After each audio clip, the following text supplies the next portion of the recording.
As I walk along this road I've walked a million times, in a small town that I'd lived for all my life,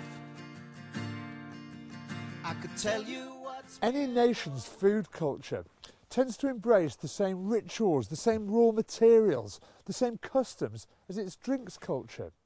It's kind of strange then that we've actually been drinking wine at a vastly disproportionate rate to the suitability for the food it's actually being drunk with.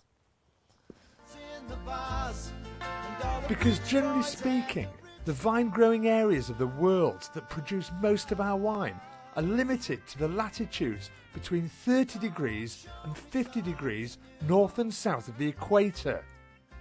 Here in the UK, we're north of 50 degrees latitude.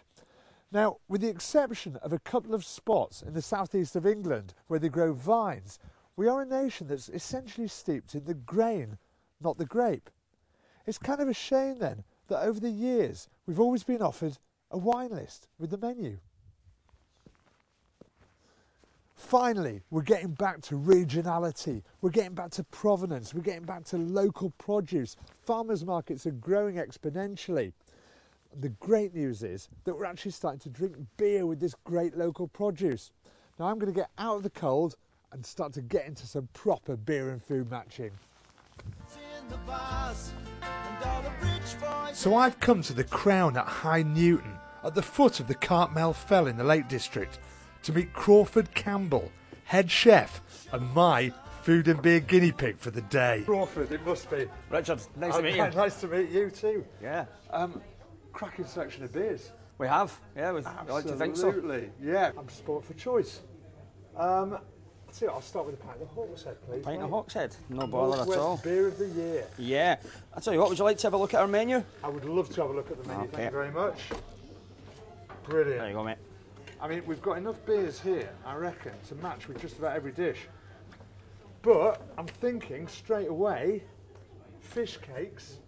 Right. That Loweswater Gold. Okay. Beautiful. Right. Braised pig's cheek. Favourite. Yeah. Absolutely gorgeous.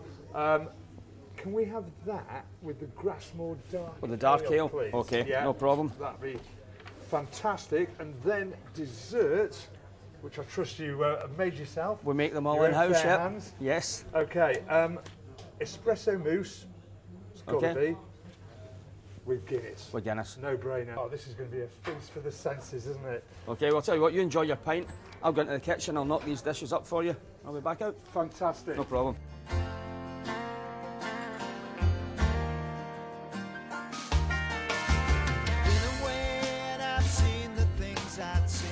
Well, I've got to say, Crawford, this looks absolutely stupendous. Thank you very much. Now, before we start, a few principles of beer and food matching. Okay. Now, with any food and drink combinations, the idea is really you're looking to contrast flavours, Yep. compare flavours, and also, especially with beer, look at the beverage having this cutting and cleansing quality, so it refreshes the palate. Yeah. Beer's great at that because it's got this natural effervescence to it. Understand. Now, it can do all three of those things, or it can just do one of those things. Right. And one thing I like to do is, especially with beer as much as with wine, you can give it a little swirl round in the glass. Right. And get those aromas going on. Yeah. And now, what do you smell from that? Do you get any citrus? Yeah, it's quite citrusy. Yeah, lemon, lime. So immediately we start thinking of seafood. Seafood, with that. with the fish cake, yep. Now, have you got some lemon juice in the hollandaise sauce there? There is, yes. So immediately, comparing flavours, we've got that lemon citrus element in the beer. We compare it with that citrus quality in the hollandaise. I see. So rather than talk about it, should we actually put it into practice? Okay. Because I'm getting hungry looking at this. So let's just dig into there. Right, get stuck in, mate. Brilliant. So, little sip of the beer. Okay. Again, you can take air in over the tongue as well. Yep. So you just really get the flavours going on in the mouth. And then dip into the hollandaise. Right. Now, we have another taste of the beer. Okay. And you actually almost get a little change in the flavours. You do, yeah. The food will bring out flavours in the beer that you don't taste on its own, and vice versa. Exactly, that's amazing. Yeah. Does that work? Yeah, Dig in. Go for it. Absolutely. With the Lowe's Gold, we've got this lovely, light, citrusy aroma and flavour going on there. Natural affinity with fish. Yep. Where you've got maybe lemon accompanying the fish, whether it be in the hollandaise sauce, as it is in this particular case, you match up those two flavours. Absolutely lovely. And again, the natural effervescence in the beer cuts through that fish cake. It cuts through the butteriness of the hollandaise, cleansing, refreshing the palate. Okay, well that worked well, I reckon. Okay. So, cheers.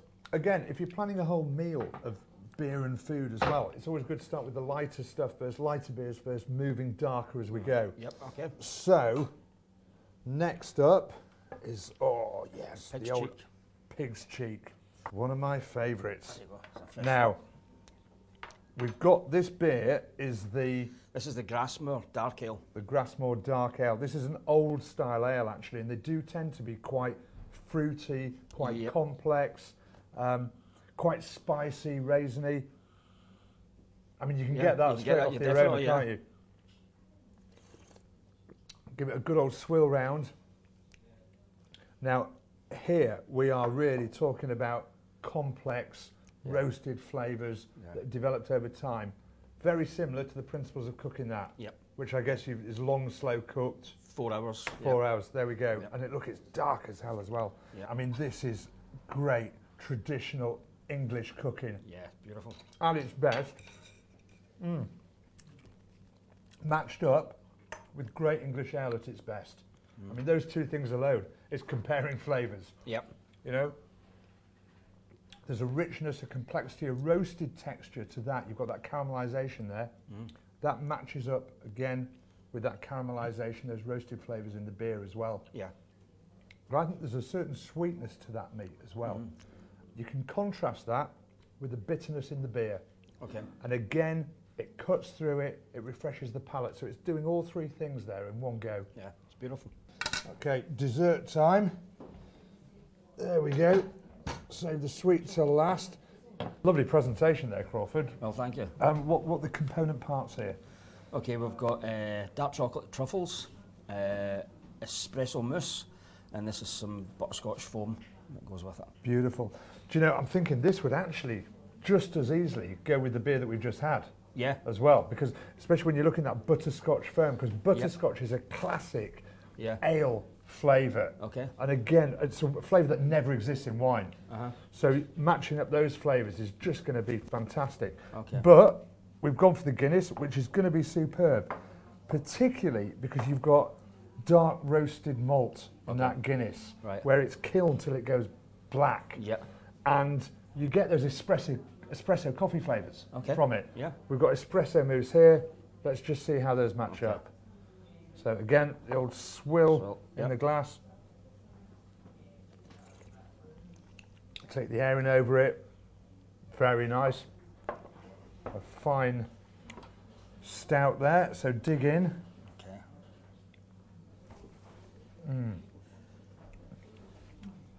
Oh, that is lovely. Do you know, and that's what it's all about as well, is balance. You're always looking in food, in cooking, to achieve balance. Yeah. We've got here a lovely balance with the sweetness of the dessert and that espresso bitter element. Okay. Again, we've got lovely balance in the beer as well. There's a certain fruitiness to it, but again, it's balanced out by that fabulous bitterness. Yeah. And those things work beautifully together. Contrasting flavours, bitterness in the beer, sweetness in the dessert. Also, comparing flavours, we've got that espresso, coffee, roasted flavour in the beer. We've got exactly that flavour in the food as well. Okay. And again, it's got that lovely effervescence to it as well. So it's actually cutting through and it's cleansing the palate as well. Yeah. So it's doing all three things again. Another interesting thing, I'm thinking about this butterscotch here. One flavour that beer often has, that wine never has, is a caramel flavour. Yeah. That comes from the kilning of the barley. It's caramelisation of sugar. And that is exactly the same process as when you sear a piece of meat in the kitchen, piece of steak, and you get that lovely golden brown caramelisation on it. Yep. Same with your roasted vegetables. Yep. Match up those flavours, and Okay. it's fantastic. So think of your Sunday dinner, Sunday roast. Sunday roast, yeah. Next time you have Sunday roast, rather than having the big flavoured red, go for a great English ale, Yeah. and it'll be amazing. Okay. Beautiful. That was all fantastic. You've fed me Thank you. a treat, you've watered me well, and I hope I've given you some ideas and inspiration there. Definitely, yeah. Brilliant. Yeah. Well, as a bit of a thank you, I want to cook a dish for you, Okay, okay? And we'll match it up with one of the beers you've got there. right. So can I borrow your kitchen for a couple of minutes? Of course you can, no problem at all.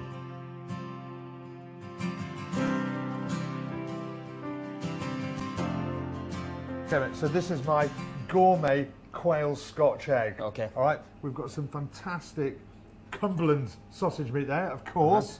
Some local black pudding. So Okay. that's going in there. Then we've got some fried off pancetta here. In with that, sweated off onion, thyme and garlic.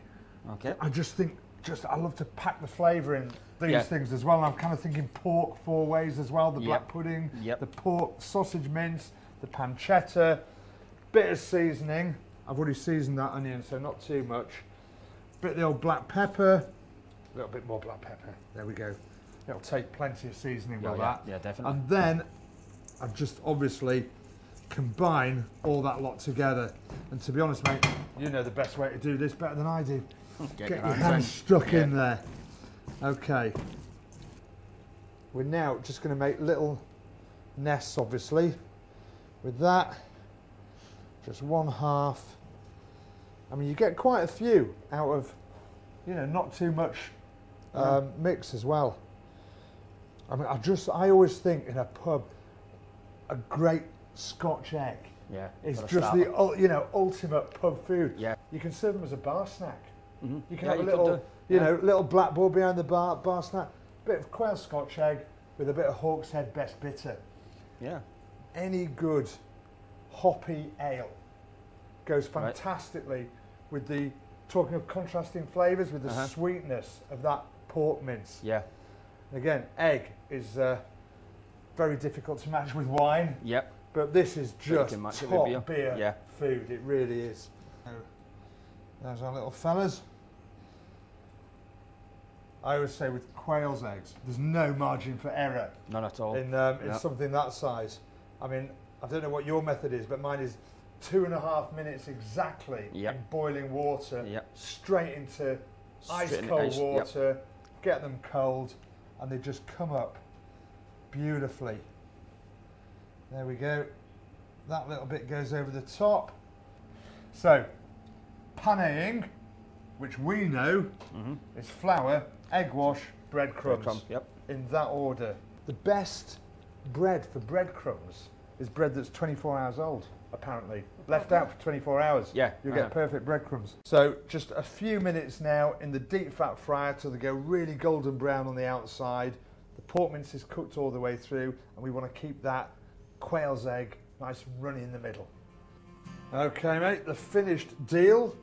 Fantastic. There we go. My quail's Scotch egg with black pudding and pancetta, with a fine pint of ale to go with it. Okay.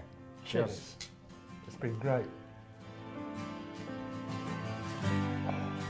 It's life affirming, isn't it? It is, yeah. It's okay if I dig in? You too right. I'd be gutted if you didn't. Right, let's go at this. So I've got that lingering, long, dry, hoppy bitterness on my tongue there. Get a good mouthful of this. That was beautiful. Yeah. Oh, Really, really nice. I just think they're meant for each other. They are. I mean, do you know what? I'm looking at this. I think even the colours go. Yeah. You know, Yeah, it's beautiful. it just absolutely. Yeah, really, really nice, Richard. I'll tell you what, I've got a little specials board. Is it okay with you if I put that up my special for tonight?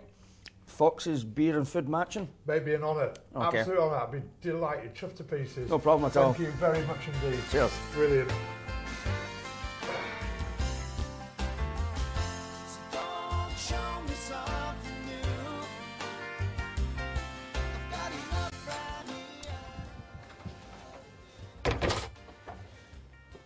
I think Crawford was quite inspired by that. But do you know what? There are so many more things to discover and celebrate about beer and brewing. So I think I'm going to head off now and find some. Just wish I had the keys to that.